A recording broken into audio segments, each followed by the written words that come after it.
Si as mulleres foron sempre a mariscar, sempre, de toda a vida. Non había botas, iban descalciñas, cunha sachiña, e viñan molladiñas pa casa, porque antes ibas a mariscar de outubro a febreiro. E de febreiro hasta setiembre ibas a comprar á tienda sin diñeiro. Ibase ao fiado. E anotábanche na libretiña todo canto gastabas, e cando empezabas no mes de outubro, o primer mes o que ganabas, iba todo pa tienda, pa pagar o que debías na tienda. E depois as mulleres que iban a mariscar na veda chamábamoslle de marzo hasta setiembre, e as pescaban, mariscando, pois levábanas pa Chilona. As pobres mulleres iban a ganar unha pesetiña para os seus fillos, para darlles de comer, porque a maioría dos maridos marcharan para América ou para Europa, e a veces non mandaban diñeiro, elas tiñan que sacar adiante a casa, ao mellor os sogros, os pais e os fillos, e do que traballaban no campo e máis no mar, pero no mar cando salían pois dabanlle o diñeiriño e xa iban comprar as cousiñas pola tienda, cousas para comer. E a Chilona que era? A Chilona era a cárcel, estaba cerca da iglesia, estaba o ayuntamiento arriba e a Chilona abaixo. E ao mellor ali pasaban 4 ou 5 días. Os domingos cando íbamos á misa era cando as mirábamos ali, e moitas, a miña nai non, que nunca a colleron, porque debía de ser máis nova, era máis rápida, corría máis, pero había nais de amigas que sí, oye, se levabas moita carga e correndo pola lama co cesto no brazo ou na cabeza, pois viña o guardapescas, daquela era señor José o guardapescas, e depois había outros máis, e collíanas e levábanas para a cárcel, de exemplo para as demais. De mariscadora a pé íbase de nena coas nais, coas tías, con quen te levara, e salías, porque salíamos pola Pontesa, onde é a fábrica da Pontesa, e ali pagabanche unhas perras, unhas pesetas, cando salías coa mercancía, pesábana e dabanche aquelas pesetas. Non había guarderías, entonces íbamos con as nosas nais a todos os lados, tanto para o monte, como para o campo, como para o mar.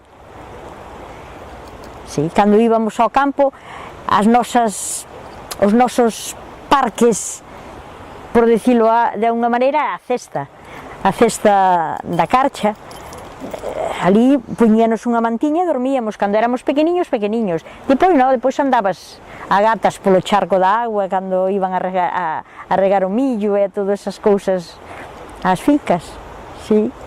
Primeiro, recórdame de ir para o mar, sendo pequeniña, depois ibas á escuela, claro, porque pois había que ir á escuela, era obligatorio.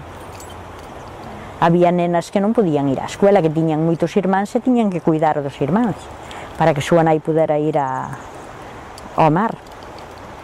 Moitas que non puderon ir moito á escuela da miña época, que depois había unha señora que lle chamaban Aurorita e dáballe clases de noite a esas todas chicas que non puderon ir á escuela, dáballe clases de noite. Había un que lle chamaban o Chicha, que era de Telmo, e ese barco despois compraba os mariscos, os queixóns de mariscos. Un queixón era 1 metro cúbico, en vez de ser por kilos, era por queixón, non me acordo cantos kilos levaba. E pois descargábase no muelle da ponte, en camións que levábanos as mulleres, poñían unha tabla do barco, era un barco grande, ao muelle, pasaban por esa tabla cos muñicos na cabeza, muñicos é como hoxe os capachos, pero eran de carcha, de madeira, e vaciábanos dentro dos camións que iban para Alfageme ou para as conserveras que había naquel momento. A pé, eu cando iba a pé íbamos co sacho, non iba con angazo. Agora as mulleres da pé van con angazo, porque así traballan na agua, é máis con pouca agua e máis con moita.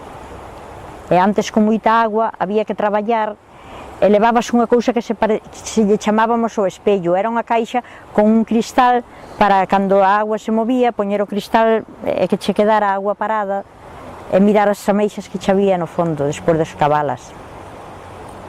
Ti traías os cartos, ti salías de mariscar coas ameixas, pesábalo na salida e xa che daban o que...